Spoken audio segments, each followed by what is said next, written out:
बच्चों, let's read the question. The question says what is DNA fingerprinting. तो question में हमसे पूछा है कि जो डीएनए फिंगरप्रिंटिंग है ये क्या होता है. सबसे पहले क्या करेंगे, हम इस क्वेश्चन में समझेंगे की कॉन्सेप्ट को.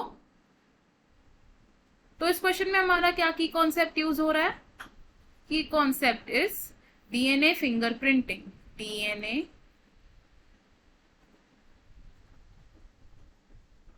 फिंगरप्रिंटिंग. तो डीएनए फिंगरप्रिंटिंग क्या है. एक मॉलिक्यूलर बायोलॉजी टेक्निक है जिसे किसने डेवलप किया था. It was developed by Alec Jeffreys. Developed by Alec Jefferies.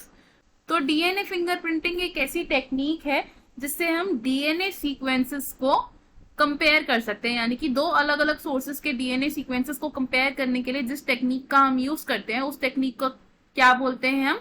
DNA fingerprinting. तो ये क्या है. Technique use to compare DNA sequences from two different sources. DNA fingerprinting से हम क्या कर सकते हैं. आइडेंटिफाई कर सकते हैं और एनालाइज कर सकते हैं रेपिटेटिव डीएनए सीक्वेंसेस को. क्या कर सकते हैं इसमें. Identification and analysis of repetitive DNA sequences. और ये जो एनालिसिस होता है ये किस बेस पर होता है. It is on the basis of variation and polymorphism in DNA sequences. On the basis of variation and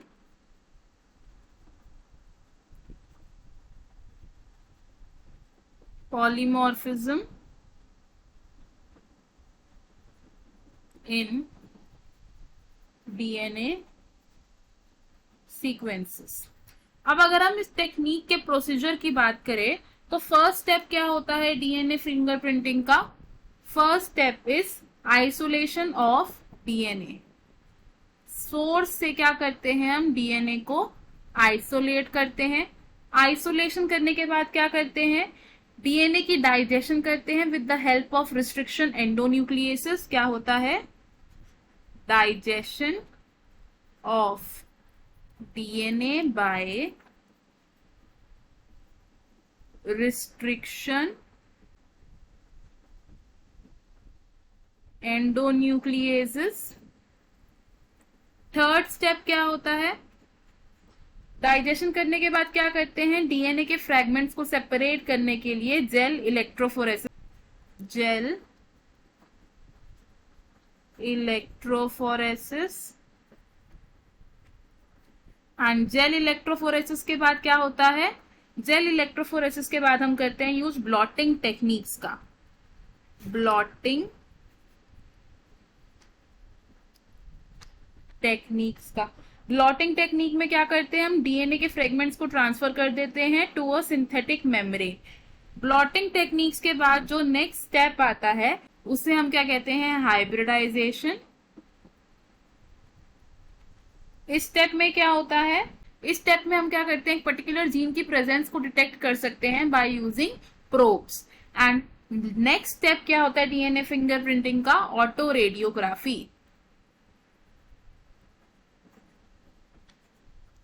auto radiography में हम क्या करते हैं हाइब्रिडाइज डीएनए के फ्रेगमेंट्स को डिटेक्ट करते हैं. अब अगर हम बात करें एप्लीकेशंस ऑफ डीएनए फिंगरप्रिंटिंग की. एप्लीकेशंस क्या है डीएनए फिंगरप्रिंटिंग की.